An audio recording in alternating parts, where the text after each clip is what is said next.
సింహరాశి వారికి ఈ వారం మధ్యస్థ ఫలితాలు గోచరిస్తుంది. వృత్తి ఉద్యోగపరంగా ఎటువంటి ఇబ్బంది ఉండదు. అష్టమ శని నడుస్తుంది. శని కూడా బలంగా ఉన్నారు.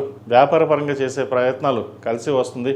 జీవిత భాగస్వామి విషయంలోనూ ఆరోగ్య విషయంలోనూ కొంత ఇబ్బందులు ఉంటాయి తప్ప మిగతా విషయాలు అన్నీ బాగున్నాయి. వీరికి అష్టమ శని బలంగా ఉన్నారు కాబట్టి ఏదైనా ఒక కార్యక్రమం తలపెట్టాలన్నా మంచి అవకాశాలు కలిసి వస్తుంది. ఉద్యోగ ప్రయత్నాలు కావచ్చు, వ్యాపార ప్రయత్నాలు కావచ్చు, సానుకూలంగా ఉంటుంది. ముఖ్యంగా రియల్ ఎస్టేట్ రంగంలో ఉన్న వారికి, సాఫ్ట్వేర్ రంగంలో ఉన్న వారికి, వైద్య వృత్తిలో ఉన్న వారికి అనుకూలంగా ఉందని చెప్పచ్చు. దైవ దర్శనాలు ఎక్కువగా చేసుకుంటారు.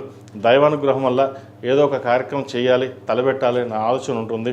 ఇంతకాలం ఎంతో కష్టపడ్డాం, మనకి కష్టం తగిన ప్రతిఫలం భగవంతుడు మనకి ఇవ్వలేదే అన్న ఆలోచన కూడా ఉంటుంది. అటువంటివి ఏమి పెట్టుకోదు. మీకు రావాల్సిన బెనిఫిట్స్ ఏమి ఉన్నాయో ఈ వారం తప్పకుండా వచ్చే అవకాశం గోచరిస్తుంది. ద్వితీయాధిపతి లాభాధిపతి అయిన బుధుడు దశమ స్థానంలో ఉన్నారు.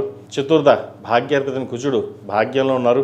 అదేవిధంగా షష్టమ సప్తమాధిపతి అయిన శని అష్టమంలో ఉన్నారు. భాగ్యాధిపతి అష్టమాధిపతి కుజశనులు వీరికి బలంగా ఉన్నారు కాబట్టి చేసే ప్రతి పనిలోనూ విజయాన్ని అందుకుంటారు. అదేవిధంగా మన పూర్వీకుల అనుగ్రహం అనుకోవచ్చు, ఏదైనా తల్లిదండ్రుల అనుగ్రహం అనుకోవచ్చు. ఒక కార్యక్రమాన్ని శ్రీకారం చుట్టాలి, మనకంటూ ఒక ప్రత్యేక స్థానం సంపాదించుకోవాలి అని చేసే ప్రయత్నాలు ఏవైతే ఉన్నాయో అవి ఈ వారం కొంతవరకు కలిసి వస్తాయి. సంతానం సంబంధించిన విషయాలు కొన్ని జాగ్రత్తలు తీసుకోవాలి. ఎవరైతే కన్సీవ్ అయి ఉన్నారో ఆరోగ్యం పట్ల జాగ్రత్తలు తీసుకోవడం చెప్పదగినది. అదేవిధంగా జన్మరాశిలో కేతు అంత బలంగా లేదు. ఆలోచనలు పరిపరి విధాలుగా వెళ్తుంటుంది. ఎలా వెళ్దాం, ఏం చేద్దాం, మనకి ఇలాగే ఉంటుందా అనే ఒక భావన ఉంటుంది. అందరినీ నమ్మకూడదు, లేదా అందరూ మోసం చేశారనో, లేదా మనకి మనం మోసపోతున్నామో అన్న భావన కూడా ఉంటుంది. ఇటువంటివన్నీ పక్కన పెట్టి ప్రతిరోజు శివారాధన, శివనామస్మరణ చేసుకుంటూ 8 శనివారాలు శనికి తైలాభిషేకం, అఘోర పాశుపత హోమం చేయించుకోవడం చెప్పదగినది. దానివల్ల కొంతవరకైనా సరే మంచి ఫలితాలు సంప్రాప్తిస్తే ఏదైనా ఒక కార్యక్రమం తలపెడితే అవి దిగ్విజయంగా పూర్తయ్యే విధంగా గ్రహగతులు గోచరిస్తాయి. అదేవిధంగా ఈ రాశిలో నిర్మించిన విద్యార్థులకు కాలం అంత అనుకూలంగా లేదు.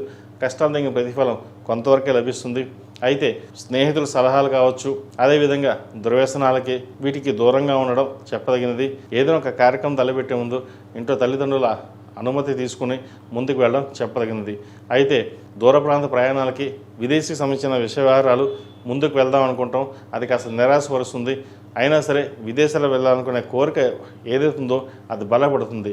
భవిష్యత్తులో విదేశాలకు వెళ్ళే అవకాశాలు తప్పకుండా గ్రహతులు గోచరిస్తాయి. ఈ రాశిలో జన్మించిన స్త్రీలకు ఈ వారం చాలా వరకు అనుకూలంగా ఉంది. కష్టానికి ప్రతిఫలం ఉంటుంది. ఏదైనా ఒక కార్యక్రమం తలపెట్టి అది దిగ్విజయంగా పూర్తి చేయాలి అన్న పట్టుదల పెరుగుతుంది. దైవానుగ్రహం ఉంటుంది. ఆరోగ్య సమస్యలు కాస్త బాధిస్తుంటాయి. స్టమక్ సంబంధించింది, స్పైన్కి సంబంధించిన ఇష్యూస్ ఉండే అవకాశం గోచరిస్తుంది. ప్రతిదీ డీప్గా ఆలోచించడం అనేది తగ్గించుకోవాలి. మనకేందుకు ఇలా జరుగుతుంది, మనం ఏ పని చేసినా సరే ఏది ముందుకు వెళ్ళడం లేదు అనే భావన ఏర్పడుతుంది. అందరూ బాగున్నారు, మనమే ఎందుకు ఇలా ఉన్నాం, అంటే మన జాతకం ఇలాగే ఉంటుందా, మనం ఇంతేనా అనే ఆలోచన ఎక్కువగా ఉంటుంది. ఎటువంటి ఇబ్బంది లేదండి. అష్టమ శని నడుస్తోంది. ఈ వారం శని బలంగా ఉన్నారు కాబట్టి దూర ప్రాంత ప్రయాణాలు, ఏదైనా మీరు తలబెట్టుకున్న కార్యక్రమం ఏదైతే ఉందో ఇది తప్పకుండా ఈ వారం నెరవేరుతుంది. భూ సంబంధించిన విషయ వ్యవహారాలు సానుకూలపడుతుంది. అదేవిధంగా బంధుమిత్రులతోటి వివాదం ఉండే అవకాశం గోచరిస్తుంది. వాటి విషయంలో జాగ్రత్త వహించాలి. ఎందుకంటే మీరు అన్నీ బాగున్నారు, బాగా ఎదుగుతున్నారు అనే ఆలోచన ఉంటుంది. కానీ మీరు ఎంత కష్టపడుతున్నారో ఎవరికి తెలియదు, ఎంత శ్రమిస్తున్నారో ఎవరికి తెలియదు. బాగా ఉన్నారనే ఈర్ష్య ద్వేషాలు ఎక్కువగా ఉంటాయి. వాటన్నింటి పక్కన పెట్టి ప్రతిరోజు శని స్తోత్రం పఠించడం చెప్పదగిన సూచన. కుదిరితే మంగళవారం నాడు, శనివారం నాడు ఆంజనేయ స్వామి వారికి ఆకుపూజ చేయించండి. మంచి ఫలితాలు సంప్రాప్తిస్తాయి. ఈ రాశిలో జన్మించిన వారు ప్రతిరోజు ప్రతినిత్యం శని స్తోత్రం పఠించడం, నవగ్రహ ఒత్తులతోటి దీపారాధన చేయడం, అదేవిధంగా సుబ్రహ్మణ్య స్వామివారికి ఎరుపు ఒత్తులతోటి మంగళవారం నాడు, ఆదివారం నాడు దీపం పెట్టండి. మంచి ఫలితాలు సంప్రాప్తిస్తాయి. ఈ రాశిలో మించిన వారికి కలిసి వచ్చే సంఖ్య 8, కలిసి వచ్చే రంగు తెలుపు. ఏదైనా పని మీద బయటకు వెళ్ళేటప్పుడు ఆదివారం కానీ శుక్రవారం వెళ్ళండి. మంచి ఫలితాలు సంప్రాప్తిస్తాయి. ఈ పూజస్టోర్.in పసుపు కుంకుమ నుంచి దేవతా విగ్రహాల దాకా అన్ని రకాల పూజలు, వ్రతాలు, గృహప్రవేశం, హోమాది శుభకార్యాలకు కావాల్సిన పూజా సామాగ్రి అంతా ఒక్కొక్క క్లిక్ తోనే మీ ఇంటి వద్దనే పొందండి. ఈ పూజస్టోర్.in